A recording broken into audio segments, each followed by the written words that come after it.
Good morning, gamers! Cooper here again for another Team Fortress 2 commentary tutorial. Today I'll be making another Man vs. Machine guide detailing the Soldier. I hope you find this informative and that you'll be a better player for watching it. Now the advice I'll be giving you is my own opinion, which is a mix of my own gameplay experiences and discussions I've had with other players. First thing we're going to touch on today are the loadouts. Now, in regards to your primary weapon, my top 3 recommendations are the Liberty Launcher, the Black Box, and the Direct Hit. If you don't have those, you can always use the default rocket launcher. Please note that I didn't rank any of the primary weapons suggested. I do think these are your best options, but whichever rocket launcher you pick will depend on your playing style.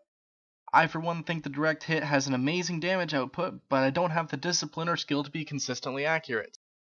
For your secondary weapon, my first choice is the Buff Banner, followed by the Battalion Backup, the Conjurer, and the Man-Treads.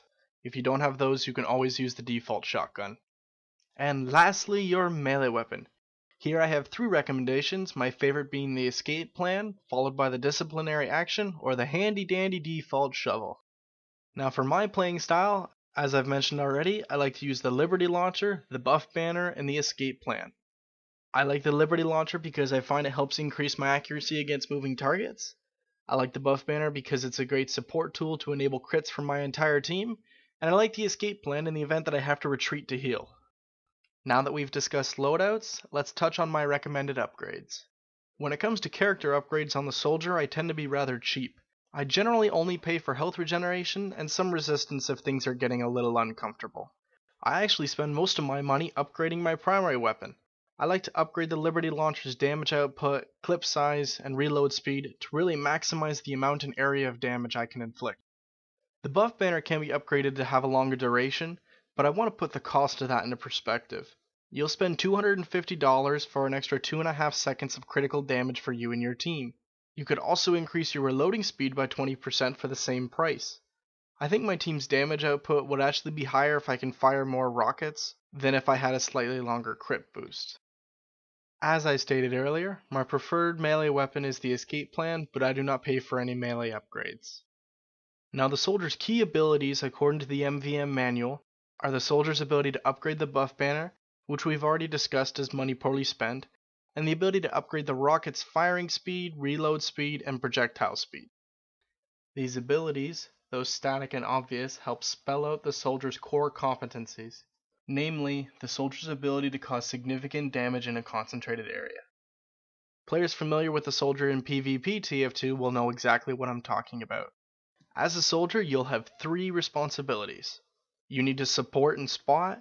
By supporting allies, I'm referring to the use of support tools like the Buff Banner to increase team damage output, and spotting, as I've said in every one of my commentaries, refers to communication, which is key to team performance.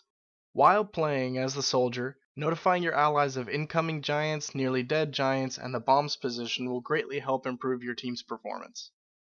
Your second priority is to focus fire and kill robots, especially giants in the tanks. This responsibility can be generally summarized as kill all the robots. The Soldier's durability and versatility makes him great for this because he can get around and kill almost everything.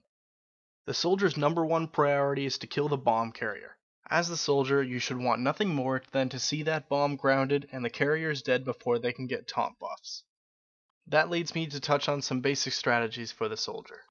As the Soldier, much like most of the classes, you should always be on the move and be aware of what's going on around you.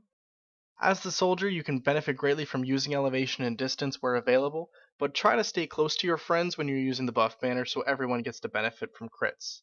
You should always be wary of pyros because they can reflect your projectiles and 9 times out of 10 they will kill you in the first shot.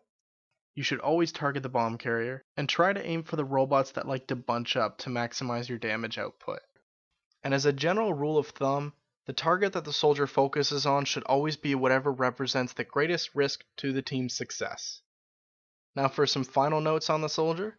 The Soldier is one of the few classes I believe a competitive team can afford to have more than one of. If you're new to TF2 Co-op or you're introducing someone to the game, the Soldier is a safe class to start with given its static functionality. I admittedly don't normally play as the Soldier in Man vs. Machine, but I found it to be notoriously satisfying. And I believe the Soldier is a primary class that is essential to winning. I think the damage output and versatility make it a must-have for your fantasy MVM team. I hope this tutorial gave you guys some insight. Happy hunting, and I'll see you on Decoy.